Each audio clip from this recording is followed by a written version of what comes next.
This is a tough one to review. Avengers Infinity War is my favourite Marvel Cinematic Universe, or MCU movie, but it's mainly down to the 10 years of build-up and many films before it. As such, in the plot synopsis, I won't be able to explain everything before, so it won't be beginner-friendly. Also, despite being a big fan of the MCU and having a passing knowledge, I will need some help reviewing this one. Ladies and gentlemen, Chris Murphy. Hey everyone, how's it going? Yeah, it's TheChrisMurphy1 here. Thank you very much for bringing me on. And yeah, let's get straight into it. Let's see what happened. Let's see what we can discuss with Avengers Infinity War. We got a long one here, so let's go. Okay then, here's our review of Avengers Infinity War.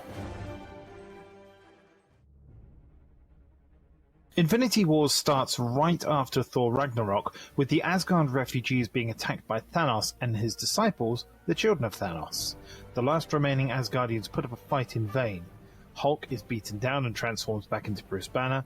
Heimdall manages to send Bruce back to Earth before Heimdall himself is killed. Loki tries to trick Thanos into giving the Titan what he wants, the Tesseract, and pledging his undying support, but when he then tries to kill Thanos, he's caught and killed himself. This leaves just Thor alive, and he watches helplessly as Thanos crushes the Tesseract to reveal the Space Stone. He adds this to his Infinity Gauntlet and, along with the Power Stone, destroys the Asgard ship and teleports away, leaving Thor for dead. On Earth, Bruce crash lands at 177A Bleecker Street, home of Doctor Strange and the Time Stone. He warns them and Tony Stark, who's transported by Doctor Strange to their location, about Thanos. The children of Thanos, well, two of them, arrive to take the Time Stone. Tony changes into Iron Man, Doctor Strange and Wong prepare for battle, and even Peter Parker, sensing the danger, swings into action as Spider-Man. Bruce doesn't change into the Hulk. Hulk seemingly doesn't want to fight after his beatdown earlier. The battle doesn't go well, with Doctor Strange and the Time Stone getting kidnapped, and Iron Man and Spider-Man in pursuit. They quickly dispatch of Ebony Maw, one of the children of Thanos, but instead of heading back to Earth, they decide to head to Titan and take the fight to Thanos. In a galaxy far, far away, the Guardians of the Galaxy answer a distress call, a call from the Asgardians. They find Thor floating in space and rescue him.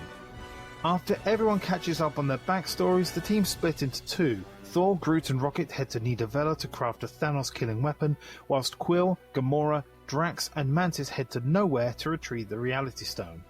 Thor, Rocket and Groot arrive at Nidavellir, where they find the forge shut down. Thanos had the dwarves forge the Infinity Gauntlet and then killed all but one, removing the use of his hands so no further weapons could be created. After an intensely difficult restart of the forge, which nearly kills Thor, a new weapon is created, Stormbreaker, which even conveniently has the power to use the Bifrost. Meanwhile, the remaining Guardians of the Galaxy reach Nowhere but realize quickly that Thanos has his third Infinity Stone, the Reality Stone. He takes his daughter Gamora and leaves, with Quill, Drax and Mantis also heading to Titan to track down Thanos. Thanos, meanwhile, reveals to Gamora that he knows that she knows the location of the Soul Stone, and after he tortures Nebula, Gamora agrees to take Thanos to Vormir, where they meet Red Skull.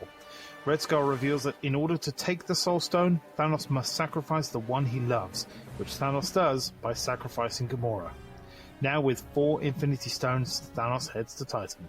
Whilst all of this is happening, Vision and Wanda are living in Scotland, Earth, but are attacked by the other two children of Thanos.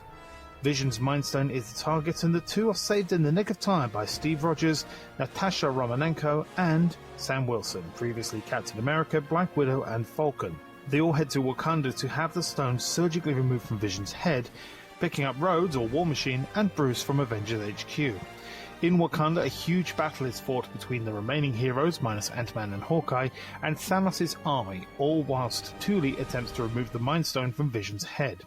The battle, however, gets out of the heroes' control and Vision is brought in to fight. Eventually, the children of Thanos are destroyed with the help of Thor, Rocket and Groot, who arrive just in time to give reinforcements. On Titan, the Guardians meet the Avengers, and after initially thinking that each group worked for Thanos, they end up working together to fight the Mad Titan. Before Thanos arrives, Doctor Strange uses the Time Stone to see 14,605 possible futures, with only one showing them winning. Thanos arrives and the Avengers attack, with Nebula escaping captivity and joining in the fight. At one point they nearly pull the Infinity Gauntlet off, but Quill, on learning of Gamora's sacrifice, punches Thanos while he's sedated and causes him to wake up. The battle rages on and eventually only Iron Man is left standing. He's mortally wounded by Thanos, but before he is killed, Doctor Strange gives Thanos the Time Stone, with Tony wondering why, as Thanos leaves Earth for the sixth and final stone, the Mind Stone. Thanos arrives and makes quick work with the Avengers with his 5 Infinity Stones. Vision convinces Scarlet Witch to destroy the Mind Stone and himself in order to stop Thanos. She does, but Thanos simply reverses time and takes the rebuilt Mind Stone from Vision's head, killing him. He places the stone in the gauntlet, but before he can snap his fingers, Thor flies down and buries Stormbreaker into Thanos' chest. Thanos, surviving, tells Thor he should have gone for the head, and snaps his fingers, wiping out half of the universe. In the aftermath of the explosion, Thanos disappears, leaving Stormbreaker behind, and retires to his garden planet. Meanwhile, across the universe, half the population turn to dust. Scarlet Witch, Black Panther, Groot, Bucky, and others all disappear on Earth, whilst on Titan only Iron Man and Nebula remain. The survivors all know, though, Thanos has won.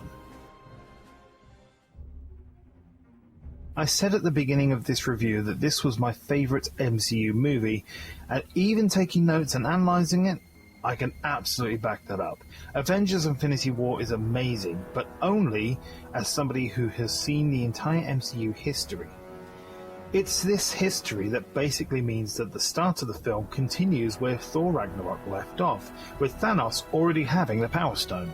So yeah, the beginning of Infinity War, when Heimdall and Loki died, I'm not gonna lie, I was in shock when Loki died. I did not think they were gonna kill someone of Loki's stature off straight away. That shocked me, and the way they introduced Thanos was perfect. Like, I feel like, oh, it was just brilliantly timed, effort put into it, amazing. But the only thing I do wish is that they did show a bit more of what happened to the Asgardians instead of just showing them all stranded and most of them dead. And then what happened to the other Asgardians as well? There's a bunch of them from Thor Ragnarok that weren't there. Are they dead or are they alive? That's one thing I really wanted to know. But yeah, and then the Hulk getting beaten up. Wow. Did not expect that at all, especially so easy. Because Hulk obviously got a few shots, and then all of a sudden Thanos was like, yep, no, I'm done playing. Boom, boom, boom, done. Did not see that coming at all. But there we go. That's what I mean. Infinity War shocked us all. The children of Thanos are introduced here, and they are formidable, but only Ebony Maw's name is mentioned. A quick internet search names the rest, with the big one being called Black Dwarf. Do you reckon he's related to Red Dwarf? Also, did you notice how similar he is to Wick from Hellboy 2, The Golden Army? They should have at least introduced everyone else by names. Like, you got Black Dwarf, who I do agree does look like Winx from Hellboy 2, which you did crack me up when you told me that. I didn't even realise. And then you also got Corvus, who was a guy with a massive spear, and you got Phoenix Midnight, who was that big girl. And yeah, I just think if they introduced it by names, it would have been a bit better, because we just didn't really know who they were. So the big guy, the girl, and the guy with the spear. So they could have at least introduced them a bit better than they did. But other than that, I thought those characters were really strong at first until they all got killed. They definitely should have introduced them a lot sooner, like all of them. What do you think of the hero characters and their chemistry? With all the characters working together, I did not expect it to go as well as it did, because it was so many characters to put into one movie, and they did it perfectly. For example, the Justice League tried it, introducing 3 characters, and that failed epically. But how Marvel did it, and also introducing Thanos and the children of Thanos in one big movie with all the other characters from every movie they've done prior, I thought they did absolutely brilliantly. But yeah, and also putting people together like Iron Man, Quill, Doctor Strange, Spider-Man, all together worked perfectly. And then you had Drax being Drax, which was amazing. I don't know how they did it. And also, the one thing I'm really shocked about was Thor and Rocket, how their chemistry works so well. I mean, yeah, Groot being a mopey teenager, but no, it's just the link up between Thor and Rocket. It's just, I don't know how on earth a raccoon and the God of Thunder just clicked, but just did.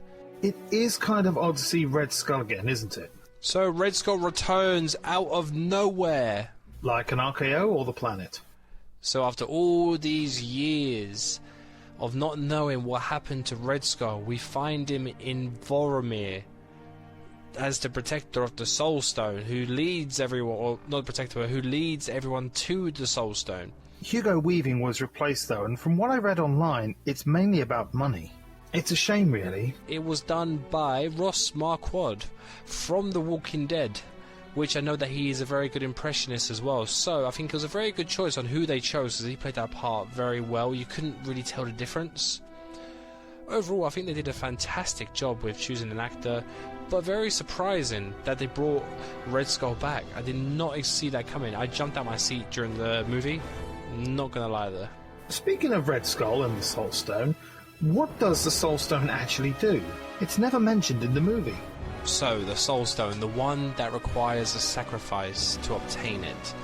That not many people know what it does, but what it does, it allows the user to steal or control, manipulate and alter living and dead souls, as well as animate the motionless.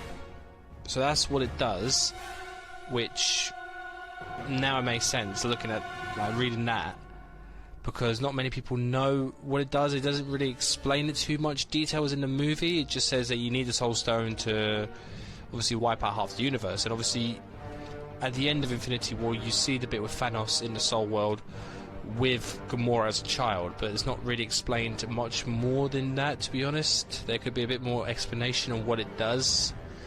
Just one last thing on the cast. Peter Dinklage as a giant dwarf? Genius. My plot summary was long because a lot happens, but the film jumps around all over the place location-wise. I feel certain scenes could have been put together to make a slightly longer scene, but less of them instead of snippets interspersed within each other. The locations are fantastic too. Titan as a desolate homeworld for Thanos, and it's nice to see a climactic battle in broad daylight for once in beautiful Wakanda. Hakuna Matata. We don't do that here. Yeah, my bad. But by far one of my favourite things about Infinity War is Thanos himself. He looks great, sounds great, and is physically and mentally imposing. His reason for wiping out half the universe is justified, even if you don't agree with it. Mick Foley's Guide to a Good Villain should absolutely use Josh Brolin as Thanos as an example. Oh my god, for the love of mankind! Did you notice the Easter egg in Scotland in the kebab shop? So in the kebab shop window next to Scarlet Witch, there's a sign that says, "We will deep fry your kebab," complete with Scottish flags. Now that is authenticity. Absolutely the best Easter egg there is. The deep fried kebab. From the scene in Scotland with Vision and Scarlet Witch. Best one so far. I didn't even notice it, that's how bad it was. It took me ages, but then you told me where it was, and I was like, oh my god, so this whole time I've not seen it. Are you kidding me? So fair play, mate. I had not a clue about that Easter egg there. I don't know about you, I'd definitely try one of those. So, my final thoughts of Avengers Infinity War. I thought the movie was absolutely fantastic. It's probably it is the best Marvel movie they have released of all time, without a doubt. Like, there was just so much action, and it wasn't just too much action to put you off, distract you from the main story. It all tied in perfectly. Like the fact that Thor got beaten up at the beginning of the movie, which you didn't get to get beaten up with, obviously. You saw him a mess, depressed, then to go on his own little journey to try build an axe, so try build Stormbreaker, to kill Thanos. Then for him to come so close at the end, was like, it's a bittersweet moment. And you see the evolution of Captain America going from a yes man to I'll do whatever it takes to do what's right. And yeah, you got Iron Man trying to do it the best he can to keep everyone alive, and for his efforts to not quite make it. And then yeah, you got the fact that they killed Gamora off as well, so what's going to happen with Guardians of the Galaxy 3 if that happens? But yeah, who knows? It was a very, very good movie. The best one, I feel. I love this film. I nitpick for this review, but overall, this still remains my favourite MCU movie. Its build-up is paid off well, the action is incredible at times, and the characterizations are impeccable. Well, thank you very much, Chris, for joining me on this review, and you can check out his channel on TheChrisMurphy1. No problem. Well, thank you for having me on your channel, and guys, thank you for watching. And also, when are you going to do a review on Con Air? I'll review it when it gets picked. Coming up next, though, for the Film Review Open Challenge is The Notebook. In the meantime, though, thank you very much for watching.